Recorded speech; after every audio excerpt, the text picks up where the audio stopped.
आज आषाढी एकादशी निमित्त वैभव मसलेकर गुरुजी या विचारधारेच्या माध्यमातून आपण एक नवीन सत्र प्रारंभ करत आहोत. माध्यमातून ऋषींचे विचार मी आपल्यापर्यंत पोहोचवणार आहे. त्याच्यामध्ये माझं वैयक्तिक कर्तृत्व काही नाही, हे सगळे ऋषींचे विचार आहेत. तर आज आषाढी एकादशी निमित्त आपण सुरू करतो, म्हणून थोडं आषाढी एकादशीचं महात्म्य आज पाहूत.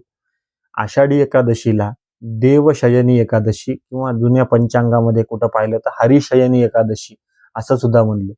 आता हरिशयनी किंवा देवशयनी असं का म्हणलं तर लोकांमध्ये रूढ असलेला अर्थ असा आहे की या काळामध्ये भगवान महाविष्णू निद्रिस्त होतात. ते काय आहे ते आपण पुढे पाहणारच. हरी शब्दाचे संस्कृतामध्ये जे अर्थ होतात, विविध अर्थ होतात. त्याच्यामध्ये हरी शब्दाचा एक अर्थ सूर्य हा सुद्धा होतो. हरी म्हणजे सूर्य. हृ धातूपासून हरी शब्द बनलाय. तर हरी म्हणजे काय? हरण करणे. तर भगवान सूर्यनारायण कशाचं हरण करतात तर ते अंधकाराचं हरण करतात. अंधकार म्हणून त्यांना हरी असा शब्द आहे. तर हरिशयनी म्हणजे काय तर सूर्यनारायण जेव्हा कर्क राशीत प्रवेश करतात तेव्हा दक्षिणायन सुरू होतं आणि दक्षिणायन ही देवांची रात्र व असुरांचा दिवस मानला जातो. आपण भगवद्गीतेतील 8वा अध्याय पाहू शकतात.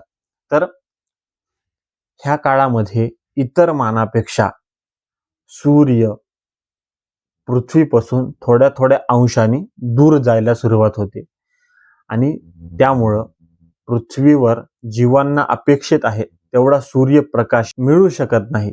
त्याच्यामुळं कफ वात पित्त इत्यादी त्रिदोषापासून निर्माण होणारे रोग मनुष्याला जीवमात्राला होऊ शकतात. ते रोग होऊ नयेत किंवा मनुष्य सुदृढ राहावा, संपन्न राहावा ह्यासाठी चातुर्मासांमध्ये ऋषींनी आपल्याला वेगळे वेगळे व्रत वैकल्य करायला सांगितलेत. त्यांनी सांगितलेल्या मार्गावरच तो चालत असतो. उदाहरण आपण छोटं पाहूत.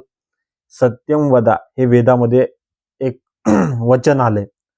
आता वद म्हणजे बोलणे, पण वाणी ही असं एक ज्ञानेंद्रिय आहे, जे ज्ञानेंद्रिय सुद्धा आणि कर्मेंद्रिय सुद्धा आहे. त्याच्याने बोलता सुद्धा येतं आणि चव सुद्धा चाखता येते.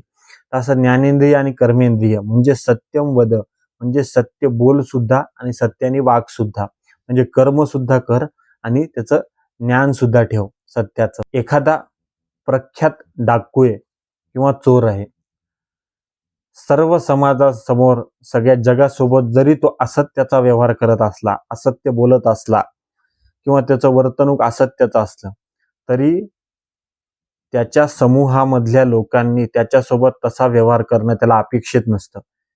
त्याच्या समूहातल्या एखाद्या व्यक्तीने जर का त्याच्यासोबत खोटं बोललं तर त्याला राग येतो, तो त्याला दंड देतो. म्हणजे कुठंतरी स्वार्थापोटी का होईना पण सत्याची अपेक्षा त्या डाकूला, त्या चोराला सुद्धा आहे.